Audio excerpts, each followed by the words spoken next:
The thing about health is that while you have it, you don't think about it. You don't have to. But when you don't have it anymore, it becomes the only thing that matters. Health is like food. You gotta have it to live.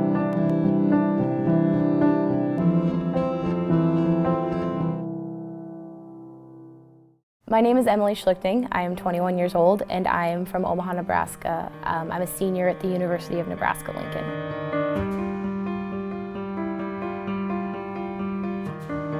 When Emily was young, throughout elementary, middle school, high school, we could tell that she was intelligent.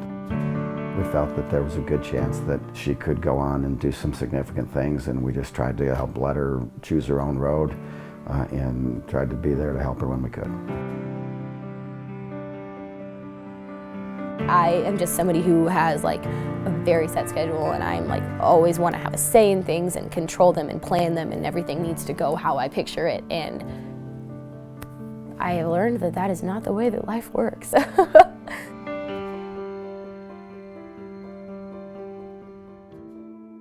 First noticed the symptoms during my freshman year on the Thursday evening of initiation week.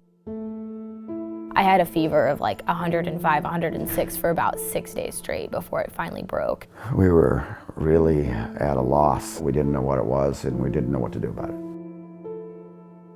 It was probably the fourth or fifth doctor that we'd seen in various different specialties before we really got one that said, I think that you probably have Behçet's. Behçet's kind of is a constellation of symptoms. It's a very rare and weird disease. Some people have it in the brain, skin, internal organs. It can be in a variety of ways. But the symptoms that I get primarily are rheumatoid arthritis, major aphthous ulcers. I can't walk, I can't go to the bathroom. There were days that I would have to take hydrocodone to go to class because my joints were so swollen, or like I had those like huge bumps on my legs. Every time I moved, they hurt.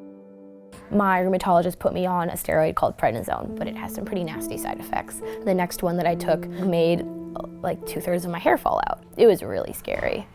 It makes you feel powerless. Parents are supposed to protect their children, and they're supposed to help their children have a good life and send them into the world with everything they need. And we aren't able to send her in the world with perfection because she doesn't have perfect health. The first year or so here she was at the university, she was very focused on getting better, having it diagnosed, taking care of that. In the summer after my freshman year, we started a drug called azathioprine. Once the azathioprine started working and my body was doing fine on a daily basis, I was kind of able to start focusing more. Something suddenly shifted. We were talking about hoping that you will apply for Rhodes. I want to. Okay. I really do. And I think I just need to figure out what that program of study is going to look like in a way that means like that I really want to do versus like doing it to do it. She became incredibly involved with student government. First off the bat, we are going to be doing a little bit of a fun thing at Senate. We're going to be having some pretty interesting debate. Finally, I was getting my body back. I was doing the things that I loved again, and like everything was just kind of like falling back into place, and I felt like me again. And it was just kind of this moment of like, whoa, like I overcame more than I gave myself credit for. It made her grow up and give her perspective on what the rest of her life was going to be like, which most freshmen don't have to deal with.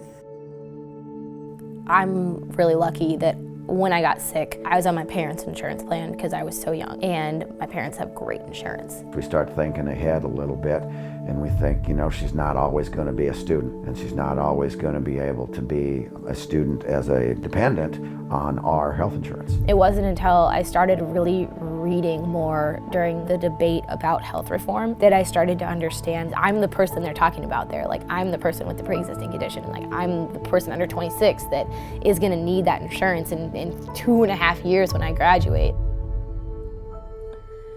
Well, the Affordable Care Act has helped us by giving us peace of mind. I don't have to worry about having a pre-existing condition and being denied from billions of insurance plans because of that fact. So, something I can't control and never could control. If that had not had passed, she would be facing a very different life. So I think healthcare is something that people deserve, and I think that it's something that if we are capable, we should try to provide. For me, health reform is the chance to do what I want to do because I want to do it, not because it's the job that's going to give me the best chance of having adequate health care. So I think that to kind of share what being sick is actually like is kind of just a really unique silver lining and probably one of the worst things that's ever happened to me. We are one of the first generations that's given access to free lifetime preventative treatments and care that will prevent life-threatening illnesses before they start.